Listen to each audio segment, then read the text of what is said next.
नमस्कार, मैं जून मैसी। मेरे साथ सामाजिक कार्यकर्ता हसन साहब मौजूद है। बातचीत करेंगे दिल्ली चुनाव को लेकर। जिस तरीके से केजरीवाल की बात करें तो जगह जगह पे पद यात्रा कर रहे हैं, पूरा दिल्ली घूमने का इरादा है और घूम भी रहे हैं। दूसरी बात, अगर बीजेपी की बात करें तो बीजेपी जगह जगह में पोस्टर लगा रहे हैं और पोस्टर में ये लिखा हुआ है कि आप दिल्ली में भी अच्छे दिन। कांग्रेस की बात करें तो कांग्रेस भी अपना यात्रा शुरू कर चुके हैं। अब बात करेंगे कि क्या केजरीवाल के कामकाज से खुश है या तीनों पार्टी में से कौन सा पार्टी दिल्ली में आने वाले हैं। चलिए हम लोग इनसे बात कर लेते हैं। सर, क्या लग रहा है, दिल्ली में आप अरविंद केजरीवाल का सरकार चल रहा है, आपने देखा है, क्या केजरीवाल फिर से वापिस आने वाले हैं या इन तीनों में से कोई एक पार्टी आने वाले हैं? 100% केजरीवाल की सरकार आएगी और इस बार शायद भाजपा बिल्कुल एक सिंगल सीट ना ला पाए। 70 की 70 सीटें जो हैं वो इंडिया गठबंधन केजरीवाल और कांग्रेस की आएगी। ठीक है, भाजपा की बिल्कुल नहीं आएगी। और भाजपा जिस अच्छे दिन की बात कर रही है, जरा उस अच्छे दिन को जाके उत्तर प्रदेश में जाके देखें। कौन से अच्छे दिन? जिस अच्छे दिन में कई हजार स्कूल बंद हो जाते हैं। कौन से अच्छे दिन? जिस अच्छे दिन में भाई बहराइच दंगा हो जाता है। बीजेपी के कौन से अच्छे दिन? जिस अच्छे दिन के तहत दिल्ली में दंगा हो जाता है। केजरीवाल की सरकार में कम से कम आम आदमी को सहूलियतें तो हासिल है। भाई ऐसी कोई सरकार नहीं है जो आम आदमी पार्टी के मुकाबले देश में काम कर रही हो। स्कूलों का इंफ्रास्ट्रक्चर दिखाए मुझे बीजेपी कहाँ है। स्कूलों के बारे में बात करो तो स्कूलों के मामले में जो क्रांति मनीष सिसोदिया लेकर आए हैं, भाई मुझे बताओ, बीजेपी में धर्मेंद्र प्रधान जो शिक्षा मंत्री रहे हैं वो क्या कर रहे हैं? शिक्षा मंत्री रहते हुए उन्होंने भैया नीट पेपर घोटाला करवा दिया, दुनिया भर के एग्जाम बंद करवा दिए, दुनिया भर के एग्जामों में घोटाला हो गया, पेपर लीक हो गया। तो बीजेपी के कहाँ से अच्छे दिन? और बीजेपी अच्छे दिन के महीने में जानती है। अच्छे दिन आएंगे किसके है वो तुम देख नहीं रहे हो, बीजेपी के नेताओं के। मैंने लिखा ना फिर से अच्छे दिन, दिल्ली में भी अच्छे दिन किसके? डॉक्टर हर्षवर्धन के अच्छे दिन, भाई किसके? विजय गोयल के अच्छे दिन, किसके? बीजेपी के नेताओं के अच्छे दिन। आम आदमी पार्टी के बुरे दिन आने चालू हो जाएंगे, आम आदमी व्यक्ति के, आम आदमी के बुरे दिन चालू हो जाएंगे अगर बीजेपी की सरकार आती है। केजरीवाल जंगे की चोट पर कह रहा है कि अगर मैंने काम किया हो तो वोट दो। बीजेपी की नेता की अगर किसी की औकात हो, नेता छोड़ो, खुद प्रधानमंत्री की अगर हैसियत हो, वो कह सके कि अगर मैंने काम किया तो वोट दो, तो मुझे बताएं आज देश में जो सेंट्रल गवर्नमेंट के हॉस्पिटल हैं दिल्ली के अंदर, उनकी दुर्गति क्या है और दिल्ली में केजरीवाल के हॉस्पिटलों की दुर्गति और स्थिति क्या है, दोनों देखो। भाई दिल्ली में केजरीवाल का काम बोल रहा है, हर पैमाने पे बोल रहा है, चाहे वो झुग्गी से लेकर फ्लैट तक का एरिया हो, केजरीवाल की सरकार लगातार काम कर रही है। स्कूलों के मामले में काम कर रही है, हॉस्पिटल के मामले में काम कर रही है, ठीक है, फरिश्ता योजना के मामले में काम कर रही है, मोहल्ला क्लिनिक के मामले में काम कर रही है। और मोदी जी क्या कर रहे हैं? सिर्फ काम के नाम पर हिंदू मुसलमान कर रहे हैं, आलोचना कर रहे हैं, इसके अलावा और कुछ नहीं कर रहे हैं। लेकिन अच्छे दिन का वादा जो मोदी जी ने किए थे या बीजेपी ने किया था, कह रहे वो देश में हो गया, आप दिल्ली में आने वाले अच्छे दिन। वो अच्छे दिन हमने देखे थे जब नोटबंदी हुई थी, कई लाख लोग लाइन में लगे थे और हजारों लोग जो है मर गए नोटबंदी की लाइन में। वो अच्छे दिन हमने देखे थे जब दिल्ली में आनंद विहार पर भीड़ लगी थी कोरोना में और नरेंद्र मोदी की सरकार उन लोगों को राशन खाना पानी तक नहीं मुहैया करवा सकी थी।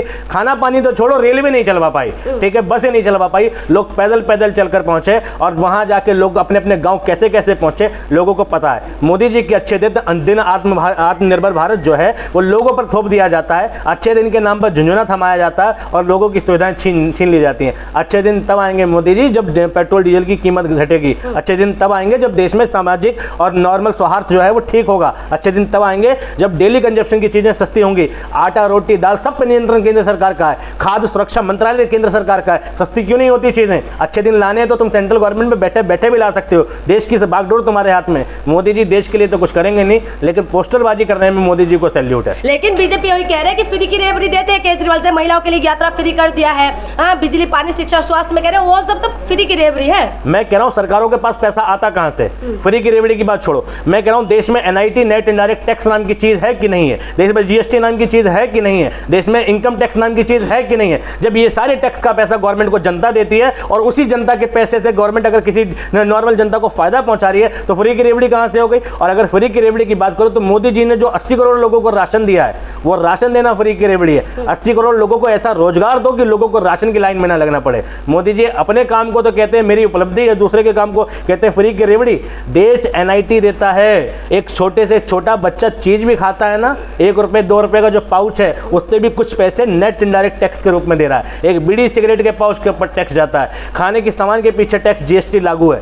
तो भैया जब तुम हर चीज पर टैक्स ले रहे हो और उस टैक्स से जो रेवेन्यू जनरेट हो रहा है वो केजरीवाल सरकार दे रही है। और दिल्ली एकमात्र ऐसा स्टेट है जो सबसे ज्यादा रेवेन्यू रीजनरेट करके देता है। केंद्र सरकार उसे 100 रुपए देती है तो दिल्ली उसे केंद्र सरकार को 300 रुपए लौटा रही है। सबसे ज्यादा टैक्स महाराष्ट्र और दिल्ली, यही 2 राज्य है ना।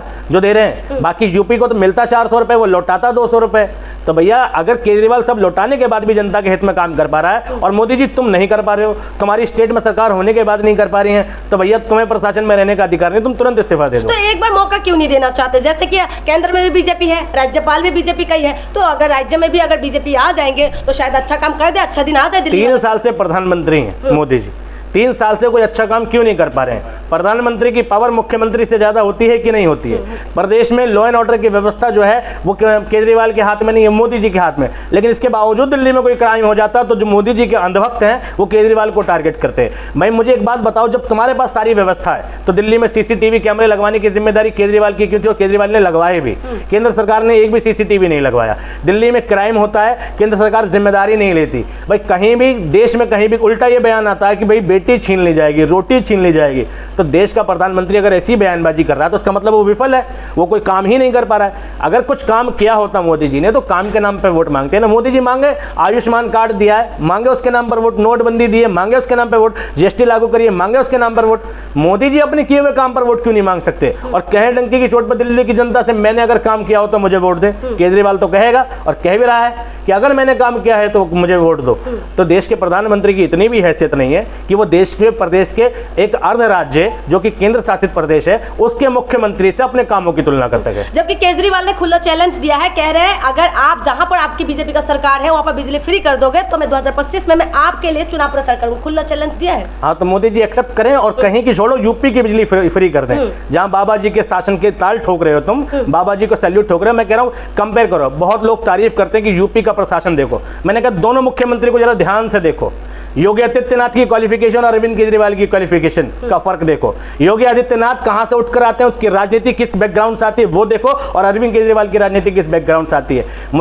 मुझे गर्व है अरविंद केजरीवाल पे इस मामले में कि अरविंद केजरीवाल ने आज तक धर्म के नाम पे वोट नहीं मांगा, अपनी जाति के नाम पे वोट नहीं मांगा। अरविंद केजरीवाल स्टार्टिंग से लेकर उसका देखो क्या चल रहा, वो बिजली के खंभों पर चढ़ के लोगों की बिजली के बिल फ्री करता था उस टाइम पर भी। RTI जैसा कानून अरविंद केजरीवाल की वजह से लोगों को मिला कि सरकार तुम्हारे लिए काम कर रही है, तुम राइट टू इन्फॉर्मेशन तुम जान सकते हो। केजरीवाल का तो इतना योगदान है, केजरीवाल का कंपैरिजन योगी आदित्यनाथ से करते हो तुम। बताओ केजरीवाल की क्वालिफिकेशन, केजरीवाल IIT खड़गपुर से पढ़ा हुआ है, योगी आदित्यनाथ की क्वालिफिकेशन क्या है? योगी आदित्यनाथ को हिंदू मुसलमान करने के सिवा कुछ नहीं आता। तुम कंपेयर करो कि केजरीवाल से अच्छा मुख्यमंत्री है, खाक अच्छा मुख्यमंत्री है। शासन व्यवस्था के नाम पर किसी एक धर्म को क्रिटिसाइज कर दिया और तुमने ताली बजा दी। मैं कहता हूं योगी आदित्यनाथ की औकात और हैसियत है तो दिल्ली के एक सरकारी स्कूल जैसा एक स्कूल बना के दिखाएं यूपी के अंदर। योगी आदित्यनाथ की अगर हैसियत है तो दिल्ली में जैसे हॉस्पिटल बने हुए हैं वैसे हॉस्पिटल यूपी में बनाएं, और उतनी ही मात्रा में बनाएं। लोग कहेंगे यूपी इतना बड़ा राज्य है, वहां की आबादी ज्यादा है, लोग ज्यादा है, दिक्कत है। अरे आबादी ज्यादा है, लोग ज्यादा है, राज्य बड़ा है तो बजट भी बड़ा है, पैसा भी ज्यादा मिलता है, प्रशासन भी बड़ा है, पुलिस की फोर्स भी ज्यादा है और पावर भी बड़ी है। जब सब कुछ तुम्हारे पास बड़ा है तो तुम करके क्यों नहीं दिखा सकते?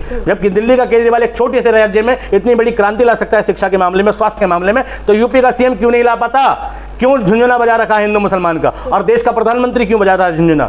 मैं कह रहा हूं मध्य प्रदेश जैसे राज्य में जातीय घटना होती है, ठीक है, उत्तर प्रदेश जैसे राज्य में जातीय घटना होती है, जहां जहां बीजेपी है वहां जातीय घटना होती है। लोग निम्न जाति के लोगों के ऊपर उच्च जाति के लोग क्या करते हैं कि अलग अलग पेशाब कांड करते हैं, उनका शोषण करते हैं। ये वाले कांड दिल्ली में क्यों नहीं होते? जातिवाद दिल्ली में क्यों नहीं है? क्योंकि दिल्ली में एक मानसिकता डेवलप होती है और वो मानसिकता डेवलप हो रही है जस्ट बिकॉज ऑफ एजुकेशन।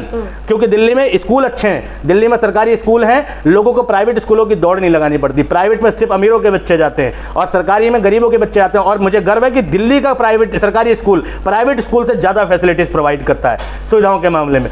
थोड़ी बहुत दिक्कतें हैं एजुकेशन के मामले में, वो पूरी हो जाएंगी, लेकिन एटलीस्ट किसी ने शुरुआत तो करी। यूपी की सरकार शुरुआत भी नहीं कर रही, मोदी जी की सरकार शुरुआत भी नहीं कर रही। जो बनाया होगा पिछली सरकारों का बनाया होगा उसी पर झुंझुना बजा रहे हो, हमने ये कर दिया वो कर दिया। लेकिन कांग्रेस और बीजेपी आरोप लगाते हैं कि पुरानी जो स्कूल है उसको डेंटिंग पेंटिंग कर रहे हैं। लेकिन वही बात करें केजरीवाल की सरकार अभी फ्रांस भेजा, फ्रांस लैंग्वेज सीखने के लिए जो है 30 बच्चे इंडिया से गए हैं, सरकारी स्कूल के बच्चे हैं और वहां पर जाके पेरिस भी घूम रहे हैं। तो उसको किस नजर से देख रहे हैं? लेकिन ये लोग तो कहते हैं कि डेंटिंग पेंटिंग करते हैं। स्कूल ऑफ एक्सेलेंस हमने हैदराबाद में देखा था सबसे पहला, ओबीसी स्कूल ऑफ एक्सेलेंस के नाम पे। केजरीवाल ने उस स्कूल को देखा, स्टडी किया और दिल्ली में अंबेडकर स्कूल ऑफ एक्सेलेंस के नाम से है। डॉक्टर भीमराव अंबेडकर को समर्पित किया और स्कूल ऑफ एक्सीलेंस के नाम से स्कूल खोला और दिल्ली सरकार की योजना के तहत खुला और केंद्रीय विद्यालय के बगल में खुला हुआ है दिल्ली खिचड़ीपुर के अंदर और ऐसे एक दो जगह और खुला हुआ है। स्कूल ऑफ एक्सीलेंस जैसी योजना केंद्र सरकार क्यों नहीं ला रही? केंद्र सरकार जवाहर नवोदय विद्यालय की योजना चलाती है जो राजीव गांधी ने चलाई थी। केंद्र सरकार केंद्रीय विद्यालय की योजना चलाती है जो कांग्रेस की सरकार ने चलाई थी। नरेंद्र मोदी की उपलब्धि के तहत कौन सा विद्यालय खोला गया?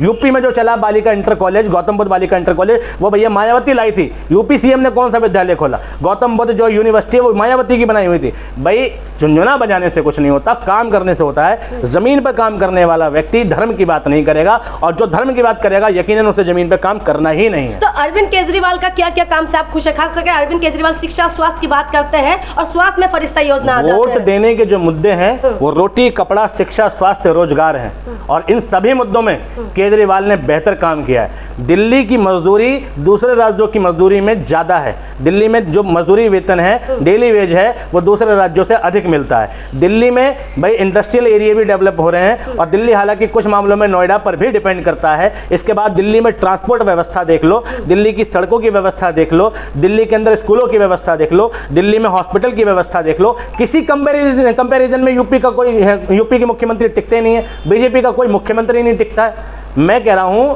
किसी भी मुख्यमंत्री को बैठा ले और अरविंद केजरीवाल से डिबेट करा ले। मुख्यमंत्री छोड़ो, बीजेपी के प्रधानमंत्री जो हैं नरेंद्र मोदी जी 1-to-1 डिबेट कर लें। अमेरिका में तो चुनाव होते हैं तो प्रधानमंत्री पद के उम्मीदवार आपस में डिबेट करते हैं, जो जीत जाता है वहीं से घोषणा एक तरीके से मान लिया जाता है। ठीक है, मैं कह रहा हूँ हमारे देश का प्रधानमंत्री कैमरा नहीं फेस कर पा रहा, वो अपना तथाकथित मीडिया लेकर घूमता है, एक प्रेस कॉन्फ्रेंस नहीं कर पा रहा, वो जवाबदेही तय नहीं कर पा रहा और उसको तुम कह रहे हो कि उसने काम किया, इतना अच्छा काम किया तो एक प्रेस कॉन्फ्रेंस करें फुल्ली फ्रीडम के साथ। और मैं कह रहा हूँ रवीश कुमार के साथ कर लें एक बारी, तब पता चल जाएगा मोदी जी ने क्या काम किया है। लेकिन जो आरोप लगे हुए हैं अरविंद केजरीवाल की, पूरा पार्टी के अंदर बड़े बड़े नेता जेल के अंदर चले गए, अब खैर बेल पे तो बाहर है, लेकिन वही बीजेपी कहते हैं कि ये लोग तो जेल वाले केजरीवाल है, अब बेल वाला केजरीवाल बन गए। इससे कुछ प्रभाव पड़ेंगे दिल्ली में? मैं कह रहा हूँ अगर मोदी जी की सरकार चली जाए तो शायद अगले दिन मोदी जी भी जेल में देखें।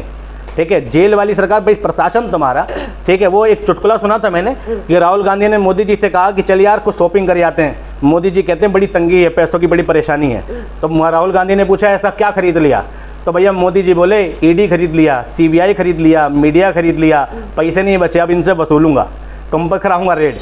तो भैया मोदी जी सब कुछ खरीद रहे हैं, उसके बाद कह रहे भाई मोदी जी के बस की नहीं है, मोदी जी की इतनी कैपेसिटी नहीं है, इतनी हैसियत नहीं है कि वो अपने काम पर वोट मांगे। और रही बात जेल का, ये तो पूरा भारत जानता है और विदेश तक लोग जान रहे हैं कि सत्ता का दुरुपयोग जिस हद तक इस सरकार ने किया है और नरेंद्र मोदी जी ने किया है, उतना दुरुपयोग तो किसी सरकार ने नहीं किया।